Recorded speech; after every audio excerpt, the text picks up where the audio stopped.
पिछले 6-8 घंटों में जो इंडिया और पाकिस्तान की जो रिलेशनशिप है, जो परिभाषा है, जिस तरीके से हम टेरर को डील करते हैं और पाकिस्तान को हैंडल करते हैं, वो सब कुछ बदल चुका है। सारी चीज़ें, सारी स्ट्रैटेजी बदल चुकी है।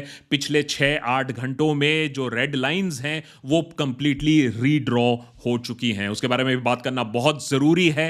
हालांकि अभी थोड़े ही घंटों में आर्मी का भी अब प्रेस कॉन्फ्रेंस आने वाला है और वो सारी डिटेल्स भी देने वाले हैं कि किस तरीके से हमने क्रॉस बॉर्डर एक्शन लिया है इस बार पाकिस्तान के खिलाफ। लेकिन अभी इसके बारे में बात करना और भी ज़रूरी है, क्योंकि पाकिस्तान की तरफ एक्शन तो नहीं, लेकिन बहुत सारा मिस इन्फॉर्मेशन तो ज़रूर फैलाया जा रहा है। पिछले कुछ घंटों में परिभाषा युद्ध की, एंटी टेरर वॉर की किस तरीके से बदली है, उसके बारे में बात करेंगे। और हुआ क्या है पिछले कुछ घंटों में, उसके बारे में भी बात करना काफी जरूरी है। दुनिया भर में लोगों को अब इसके बारे में पता चल रहा है कि इंडिया ने पहलगाम का बदला कैसे दिया। अगर पुलवामा का बदला बालाकोट में आया 12 दिन बाद, तो पहलगाम का बदला एग्जैक्टली 2 हफ्तों बाद आता है, in the form of not 1 attack but 9 targets. 9 targets को चुना गया था। एंटी टेरर एक्शन इसे बोला जा रहा है। चुन चुन कर जो टेरर जो इंस्ट्रूमेंट्स हैं, जो फैसिलिटेट करते हैं टेरर को, उनको चुना गया है। पाकिस्तान कह रही है नहीं, आपने हमारे सिविलियंस को टारगेट किया है। हमने कहा है, और इसका लॉजिक भी है, कि हमने आपके लॉन्च पैड्स और हमने आपके टेरर टारगेट्स को कैसे हैंडल किया है। होता यह है कि रात के 2 बजे के आसपास प्रेस रिलीज आता है और पूरी खलबली मच जाती है, लोगों की नींदें उड़ जाती हैं। हम भी पिछले 5-6 घंटों से इसी स्टोरी को ट्रैक कर रहे हैं और जितना मिस इन्फॉर्मेशन आ रहा है पाकिस्तान की तरफ से, उसे भी ट्रैक कर रहे हैं। हुआ यह कि रात के 2 बजे के करीबन पीआईबी से प्रेस नोट आता है, a little while ago Indian armed forces launched operation Sindoor. और इसका बहुत ही सिग्निफिकेंट नाम दिया गया है, क्योंकि जितनी विधवाएं बनी थी और जिसका एक बहुत ही ज्यादा इमोशनल एंगल भी रहा है पूरे पहलगाम के बाद। Hitting terrorist infrastructure in Pakistan and Pakistan occupied Jammu and Kashmir. तो सिर्फ पीओके पर एक्शन नहीं, पाकिस्तान पर एक्शन लिया गया है। लाइन ऑफ कंट्रोल नहीं, इंटरनेशनल बॉर्डर के आर पार मिसाइल्स दागे गए हैं। तो यह बहुत बड़ी चीज है। 9 टारगेट्स को सिलेक्ट किया गया था। अब यहां बार बार सरकार ने इस चीज को अंडरलाइन किया है, that our actions have been focused, measured and non escalatory in nature. माने हम ये नहीं चाहते हैं कि ये एक युद्ध बने, लेकिन हमने इसको करना था क्योंकि हमें जो टेररिस्ट्स हैं उनको जवाब देना था। तो सरकार क्लियरली कह रही है, no Pakistani military facilities have been targeted. India has demonstrated considerable restraint in selection of targets and the method of execution, जिससे ना कोई पाकिस्तान आर्मी पर कोई डायरेक्ट अटैक ना हो। ऑब्वियसली साफ साफ लिखा गया है कि पहलगाम में जो टेररिस्ट अटैक हुआ था, 25 इंडियन, एक नेपाली सिटीजन जो मारा गया था, उनका जिन्होंने ये काम किया था, वो इसके जिम्मेदार है। अब इसके बाद अगर आप देखें कि किस तरीके से टारगेट सिलेक्ट किया गया था, वो काफी इंटरेस्टिंग है। मुरीद के एंड बहावलपुर, मुरीद के लश्कर तोयबा का गढ़ माना जाता है और बहावलपुर जैश ए मोहम्मद मौलाना मसूद अजहर का गढ़ माना जाता है। उन्हीं के मस्जिद को टारगेट किया गया है। इनिशियल रिपोर्ट्स तो यही बता रहे हैं। तो मुरीद के हो गया, बहावलपुर हो गया, मेहुना हो गया जो कि हिजबुल मुजाहिदीन का गढ़ है, गोलपुर हो गया, कोटली हो गया जहां बॉम्बर ट्रेनिंग होती है, लॉन्च पैड होता है। तो या तो टेरर हॉटबेड को टारगेट किया गया है, या तो उन जगह जहां टेरर को फैसिलिटेट किया जाता था या टेररिस्ट को इंडिया में भेजने के लिए लॉन्च पैड बनाया जाता था। लेकिन what is very interesting is not only across LOC, लेकिन जो इंटरनेशनल बॉर्डर है, तो मैंने जो युद्ध होने के जो चांसेस हैं, जो पाकिस्तान बोल सकता है कि आपने इंटरनेशनल बॉर्डर के खिलाफ, अगर आप देखें कि बहावलपुर कहां है, तो काफी कोर पंजाब पाकिस्तान में है। तो ये कोई पीओके में नहीं है। तो एक्शन काफी सेंट्रली लिया गया था। शायद पाकिस्तान को ये आइडिया नहीं था कि ऐसा भी हो जाएगा। तो एक्शन काफी बड़ा लिया गया है। मल्टीपल टारगेट सिलेक्ट किए गए हैं। अभी तक जो रिपोर्ट्स आ रहे हैं, 8 मारे गए हैं। ये पाकिस्तानी सोर्सेस से मैं बता रहा हूं। 8 लोग मारे गए पाकिस्तान में, 35 इंजर्ड। 24 मिसाइल्स की बात हो रही है, जहां तक पाकिस्तान क्लेम कर रही है कि 24 मिसाइल्स आए हैं। तो कॉन्फर्मेशन पाकिस्तान की तरफ से भी है। और इस समय ये बात करना बहुत इसलिए जरूरी है क्योंकि हमने पूरे पूरे 5-6 घंटे में मेजर्ड तरीके से पता लगाने की कोशिश की कि क्या सही विजुअल्स है, क्या गलत विजुअल्स है। वैसे भर भर कर गलत विजुअल्स चल रहा है, लेकिन 2-3 विजुअल्स हम आपको बता सकते हैं कि कंफर्म्ड हमें लग रहे हैं। ये है मुरीदके से जो विजुअल्स आए हैं, जहां वहां मस्जिद को टारगेट किया गया था, तो ये एक विजुअल हमें मुरीदके से मिल रहा है। एक और वेरी इंटरेस्टिंग विजुअल जो हमें मिल रहा है बहावलपुर से, वो ये मिसाइल स्ट्राइक का है। अब इस पर डिबेट चल रहा है कि ये कोई ऑयल टैंकर का एक्सप्लोजन है या नहीं, लेकिन जो एक्सपर्ट्स हैं वो कह रहे हैं कि इसमें मिसाइल दागने की जो आवाज़ है वो क्लियरली आ रही है, तो लग तो रहा है कि ये जेन्युइन है। तो इसे हम अभी तक गलत प्रूव नहीं कर पाए हैं, तो लुक्स क्लोज टू इट। और एक और विजुअल जो आई है जहां अस्पताल में जो इंजर्ड हुए हैं उन्हें ले जाया जा रहा है, और पाकिस्तान की जो लोकल टेलीविजन है, नेशनल टेलीविजन चैनल्स हैं, वो बार बार कह रहे हैं कि नहीं, आपने सिविलियंस को हर्ट किया है। और जैसा कि हमने देशभक्त पर पहले भी कहा था कि अगर टेरर को अब जवाब देना है, क्योंकि पाकिस्तान ने भी एक रेड लाइन क्रॉस किया था, 25 साल में सबसे वर्स्ट टेरर अटैक्स, और इस तरीके से कभी भी, माने जब मिलिटेंसी अपने पीक पर थी तब भी, टेररिज्म जब अपने पीक पर थी तब भी टूरिस्ट को इस तरीके से टारगेट नहीं किया गया था। तो पाकिस्तान ने भी कहीं ना कहीं एक रेड लाइन क्रॉस किया, और यहां सरकार ने यह भी दिखाया कि अगर टेरर को टारगेट करना है, they are willing to take that chance. उस पर मैं आता हूं, काफी बड़ी चीज है ये, लेकिन ये कुछ विजुअल्स हैं जो हमें अभी तक कंफर्म दिख रही हैं। जो पैराडाइम शिफ्ट हुआ है उससे आने से पहले जरा पाकिस्तान का रिएक्शन हम देख लेते हैं, और इंडिया ने भी कैसे अपनी चाल खेली है वो भी देख लेते हैं। जो प्रेस ब्रीफिंग आई उसके इमीडिएटली उसी के साथ साथ embassy of India in Washington ने यह स्टेटमेंट रिलीज किया कि terrorist killed 26 civilians in Jammu and Kashmir on April 22 in a brutal and heinous attack. India has credible leads कि हमने सोच समझकर, जांच बूझ कर, टेक्निकल इनपुट्स लेकर, टेस्टिमोनियल्स लेकर क्लियर प्रूफ किया है कि पाकिस्तान का इन्वॉल्वमेंट है। हमने सोचा था पाकिस्तान टेररिस्ट के खिलाफ और टेरर इंफ्रास्ट्रक्चर के लिए खिलाफ आवाज उठाएगा, कदम लेगा, लेकिन वो उसने नहीं किया है। इसीलिए हमने, अगेन वर्ड्स देखिए जो इस्तेमाल हुए हैं अमेरिका में भी, मेजर्ड रिस्पॉन्सिबल, माने we are measured responsible and non escalatory in measure. अब आप ये समझिए कि इंडिया ने ये पासा अमेरिका में क्यों खेला, और इसमें टाइमिंग भी कितनी इंपॉर्टेंट है कि जब अमेरिका में डोनाल्ड ट्रंप ओवल ऑफिस आ रहे हैं तभी ये चीज क्यों किया जा रहा है, वो काफी इंटरेस्टिंग है। सुन लीजिए ट्रंप अंकल क्या कह रहे हैं जब उन्होंने इस अटैक के बारे में सुना। Any questions for Steve?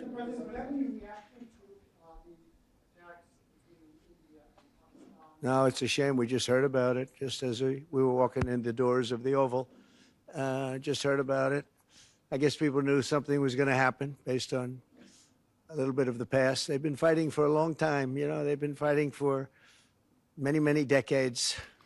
So, Donald Trump को देखकर तो ये लग रहा है कि क्लियरली उनको मालूम था कि ये ऐसा कुछ होने वाला था, और ये शायद एक पार्ट ऑफ द स्ट्रेटजी भी है। और स्ट्रेटजी ये है कि पाकिस्तान को अब अमेरिका बोलेगी कि अब तुम क्लाइम डाउन करो, तुम्हारे यहां से टेररिस्ट गए थे, तुम्हारे यहां से टेररिस्ट जाके सिविलियंस को मारा, इंडिया की ये जवाबी कार्रवाई हो चुकी है, अब तुम स्टैंड डाउन करो। सवाल ये है कि पाकिस्तान क्या अब स्टैंड डाउन करेगा, क्योंकि जहां तक बालाकोट की बात थी वहां डिनाइबिलिटी थी कि भैया ये तो अटैक हुआ ही नहीं था, और मिस इन्फॉर्मेशन कितना पावरफुल हो सकता है ये हमने देख लिया है पिछले कुछ दिनों में ही। जब बात मानी नहीं जाती है, terror actions in the past माने नहीं जाते, कारगिल हुआ ही नहीं था, हम तो कभी टेररिस्ट के साथ इन्वॉल्व भी नहीं थे, टेरर तो हमारे जमीन पे है ही नहीं, ओसामा बिन लादेन भी कहां, हमारे यहां थोड़ी ना मिला था। तो कहीं ना कहीं एक वेरी स्ट्रॉन्ग एक बिलीफ सिस्टम है कि हम कुछ भी गलत नहीं करते हैं। तो क्या अब ये होने के बाद पाकिस्तान आंसर देगा या नहीं देगा, या अमेरिका उस पर इतना प्रेशर मेंटेन रखेगा या नहीं रखेगा? अभी तो नहीं लग रहा है पाकिस्तान कोई चुप बैठने के मूड में है, लेकिन कभी कभी फिर जब आप रिस्पांस देते हो तो कॉन्फर्मेशन आपकी तरफ से ही आ जाती है। तो ये कितना सक्सेसफुल अटैक रहा, जहां बालाकोट में पाकिस्तान ने इसको कंप्लीटली सिरे से खारिज कर दिया गया था कि हाँ कुछ हुआ ही नहीं, मिसाइल तो फटे ही नहीं, हमारा तो कुछ डैमेज ही नहीं हुआ, वो तो सिर्फ पेड़ गिरा।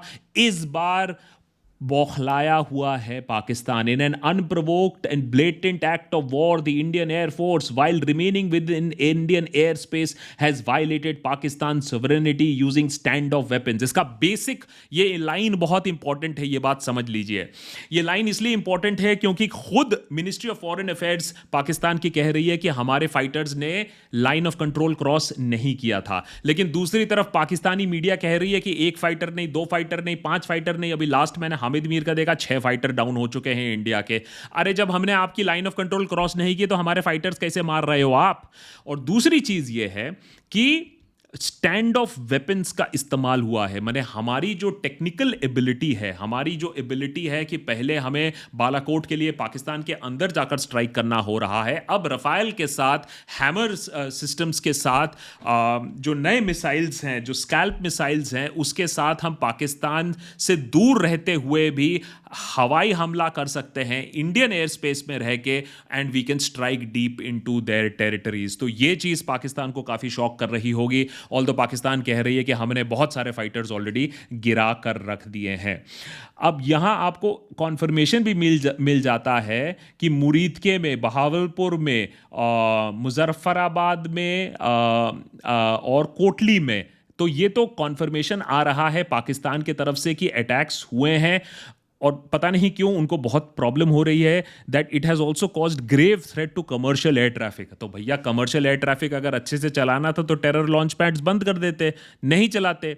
तो ये फिर उसके ऊपर इंडिया को ब्लेम करने की कोशिश की गई है. The situation continues to evolve. Pakistan reserves the right to respond appropriately at a time and place of its own choosing. तो पाकिस्तान इतनी आसानी से अभी बैक डाउन भी नहीं करेगा. वो शहबाज शरीफ, उनके प्राइम मिनिस्टर की बातों से भी साफ समझ में आ रहा है. The treacherous enemy has launched a cowardly attack on 5 locations within Pakistan. The heinous act of aggression will not go unpunished. Pakistan reserves the absolute right to respond decisively to this unprovoked Indian attack. Resolute response is already underway.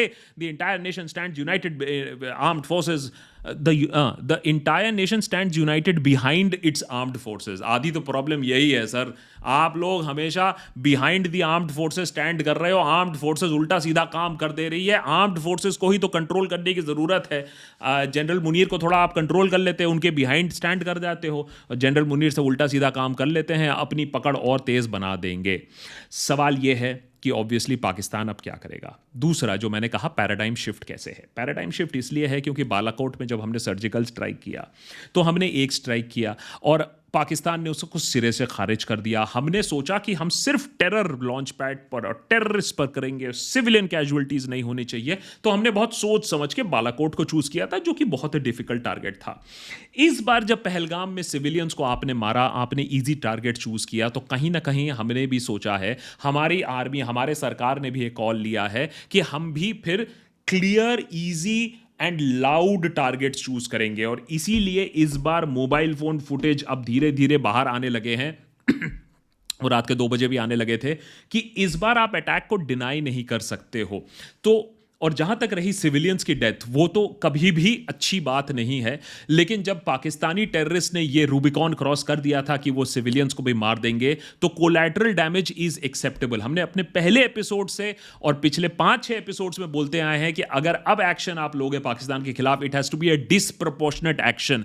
माने उन्होंने जितना damage किया है उससे ज्यादा भी कर सकते हैं. अगर टेररिस्ट को आप पकड़ रहे हो, उसके चेज में कुछ डैमेज जरूर होगा, वो एक्सेप्टेबल होना पड़ेगा. लग रहा है कि सरकार ने वो एक्सेप्ट कर लिया है कि सिविलियन कैजुअलिटीज होगी.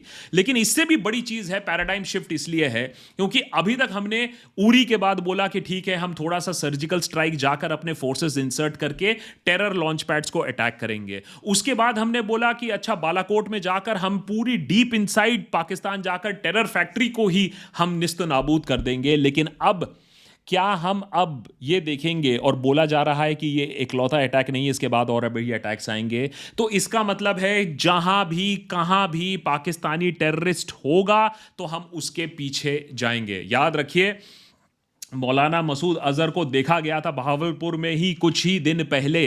ऑल्दो पाकिस्तान कहती है कि ये इंटरनेशनल डेजिग्नेटेड टेररिस्ट हमारे पास नहीं है, लेकिन ये इंटरनेशनल डेजिग्नेटेड टेररिस्ट इन्हीं के आसपास घूम रहे हैं। तो ओसामा बिन लादेन को आप अपने देश में रखते हो, पालते हो, पोसते हो, और उसके बाद अगर हम जाकर मिसाइल स्ट्राइक करोगे तो आपको रोने का कोई हक नहीं है। क्या हम उस फेज पर आ गए हैं कि अमेरिका की तरह हम भी अपने टाइम पर चुन चुन कर ये पाकिस्तानी टेररिस्ट को अटैक कर सकते हैं, उन पर मिसाइल गिरा सकते हैं? ये एक नया पूरी तरीके से पैराडाइम खोल देता है। ट्राई सर्विसेज ने अच्छे तरीके से कोऑर्डिनेशन करके ये अटैक किया था। कहीं ना कहीं हमारी लॉइटरिंग म्यूनिशंस, कहीं ना कहीं हमारे रफ़ाइल बहुत बढ़िया तरीके से काम आए हैं, और इनके अंदर जो हैमर मिसाइल्स और जो स्कैल्प मिसाइल्स लगाए गए हैं उससे काफ़ी अच्छी हमें बढ़ोतरी मिली है। जवाबी कार्रवाई में ये हमें डेफिनेटली देखने को मिला है। ऑल्दो अगर आप पाकिस्तानी मीडिया देखो, अगर आप हामिद मीर के ट्वीट्स देखो, तो 6 तो ऑलरेडी हमारे फाइटर्स गिर चुके हैं, जबकि हमारे पास कोई ऐसा एविडेंस नहीं है। उनके डिफेंस मिनिस्टर ने भी इंटरनेशनल पब्लिकेशंस को गलत इंफॉर्मेशन देकर बोला है कि उन्होंने जवाबी कार्रवाई की है और श्रीनगर में एक्सप्लोजन हुआ है। लेकिन all said and done, Pakistan चुप नहीं बैठ रहा है। उन्होंने ऑलरेडी लाइन ऑफ कंट्रोल के ऊपर तो ऑलरेडी ताबड़तोड़ फायरिंग शुरू कर ही दी है, और उससे खबर आई है कि हमारे कुछ लोग मारे भी गए हैं। तो firing across the line of control बिल्कुल ऑन है। सारे flights towards the border areas उनको कैंसिल कर दिए गए हैं। श्रीनगर एयरपोर्ट डेफिनेटली नहीं खुल रहा है, वो 1-2 दिन के लिए बंद रहेगा। उधर लाहौर एयरपोर्ट बंद होने की भी बात आ रही है। तो सिचुएशन अभी इस समय काफ़ी टेंस है। ड्रिल्स तो हो ही रहे हैं, वॉर गेम्स भी चलते रहेंगे बॉर्डर पर, और पाकिस्तान की तरफ से अभी क्लैरिटी नहीं आ रही है, क्योंकि अगर उनके मंत्रीगण और उनके जो सीनियर मिनिस्टर्स हैं अगर वो भी मिस इन्फॉर्मेशन फैलाएंगे तो वो थोड़ा सा मुश्किल हो जाता है। आर्मी प्रेस कॉन्फ्रेंस अभी करेगी थोड़ी देर में, वो इन्फॉर्मेशन तो हम देशभक्त पर लाते ही रहेंगे। लेकिन जैसा हमने अपने पिछले एपिसोड में भी बोला था, अभी भी 2 चीज़ें करने की दरकार है। पाकिस्तान को जवाब एक तरफ से देना है, लेकिन सवाल अपने आप से भी दूसरी तरफ पूछना है। अगर पाकिस्तान को हम जवाब दे रहे हैं तो दूसरा सवाल अभी भी हमारे ऊपर है कि वो टेररिस्ट जिन्होंने अटैक किया था पहलगाम में, वो कहाँ है, वो अभी तक हमें क्यों नहीं मिले? हमारी ground forces, ground intelligence, satellite intelligence वो क्या कर रही है, उसके बारे में भी हमें सवाल पूछने पड़ेंगे। याद रखिए, शायद हमारी सबसे बड़ी गलती पुलवामा के बाद ये हो गई थी कि हमने बदला तो ले लिया, हमने अटैक तो कर दिया, हमने सर्जिकल स्ट्राइक तो कर दिया, लेकिन पुलवामा में जो अनआंसर्ड क्वेश्चंस थे, जो सिक्योरिटी लैब्स थी, जिस तरीके से RDX आया था, जिस तरीके से इंफॉर्मेशन लीक हुई थी, उन चीज़ों को हमने आंसर करने की कोशिश नहीं की थी, चेष्टा नहीं की थी ठीक से। वो चीज़ें अब हमें ब्लॉक भी करनी होंगी। तो हमें होम फ्रंट पर अपने आप से सवाल पूछना होगा, जैसा कि हमने अपने पिछले एपिसोड में बताया, और पाकिस्तान को जो जवाब देना था वो तो दे ही दिया है। अब सवाल यह है कि पाकिस्तान चुप बैठेगा या इस पर रिटेलिएट करेगा। अब सारा चीज इस पर निर्भर करता है कि पॉपो अमेरिका पाकिस्तान को बोलेंगे कि चुप बैठो, क्योंकि याद रखिए पाकिस्तान के पास भी एक कटोरा है जिसको लेकर उसे जाकर भीख मांगनी पड़ती है। IMF की बैठक बैठ रही है, IMF डिसाइड करेगा पाकिस्तान को और पैसे देने हैं या नहीं देने हैं। अगर अमेरिका चाहे तो पाकिस्तान की फंडिंग रुकवा सकता है। FATA की भी बात है, financial action task force, Pakistan को टेरर वॉच लिस्ट में फिर से डाला जा सकता है। तो अगर अमेरिका अभी दबाव देता है पाकिस्तान के ऊपर तो शायद वो फिर से रिटेलिएट ना कर पाए। अब ये देखने की बात है कि पाकिस्तान को रिटेलिएट करने से रोका जा सकता है या फिर से अपनी मेचिज्मो दिखाने के लिए वो और कोई मिस एडवेंचर करेगा जिसका जवाब फिर हमें देना पड़ेगा। तो सिचुएशन अभी काफ़ी फ्लूइड है, लेकिन मैं एक चीज़ रिक्वेस्ट करूंगा सारे देशभक्तों को कि प्लीज़, हमने तो बहुत सोच समझ के 3-4 क्लिप्स लिए हैं, 10 बार चेक करने के बाद तब भी हो सकता है गलत हो। तो प्लीज़ ये चीज़ें मत मान लीजिए कि ये फाइटर गिर गया, ये ख़त्म हो गया, पाकिस्तान एक तरफ से, मैंने अगर आप सोशल मीडिया पर अभी जाओ तो पाकिस्तान ख़त्म हो चुका है, हमारी एयरफोर्स ख़त्म हो चुकी है, सब कुछ बर्बाद हो चुका है। लेकिन ऐसा कुछ नहीं हुआ है। इंडिया का फर्स्ट स्ट्राइक हुआ है। सवाल यह है कि पाकिस्तान अभी भी मैच्योरिटी की तरफ जाएगा, एक ब्लडी नोज लेकर चुपचाप वापस चले जाएगा, या बोलेगा तुमने तो मेरी नाक तोड़ी है, अब तो मैं अपने आप को तोड़ दूंगा लेकिन मैं तुम्हारे साथ लड़ाई करूंगा। वो दोनों देशों के लिए खैर काफी हानिकारक होगा। सारी सिचुएशन पर हमारी नजर है। Will get you all the latest.